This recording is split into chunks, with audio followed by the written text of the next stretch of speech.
বন্ধুরা, বোগেনভিলিয়া গাছের চারা তৈরি করতে হলে ঠিক এই বর্ষার আগে আগে অর্থাৎ মে জুন মাসের মধ্যে তোমরা ডাল কেটে বসিয়ে দাও সব, তাহলেই হবে।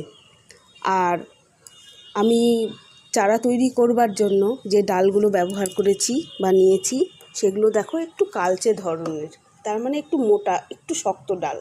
একবারে কচি এইরকম ডাল নিলে সেগুলো কিন্তু হয় না। ডগা থেকে ডাল নেবে না, একটু গোড়া থেকে, যেমন এই ধরনের ডালগুলো নেবে। আর ডালগুলোর সাইজ হবে ঠিক 8 ইঞ্চি, 9 ইঞ্চি বা 10 ইঞ্চি। আর মাটির তলে ঠিক ডালগুলো ঢোকাবে 1.5 ইঞ্চি মতো। আর টবগুলো সেমি শেডে রেখে দিতে হবে, গোড়ায় যেন জল না জমে, আবার শুকনোও হবে না, এইভাবেই রাখবে।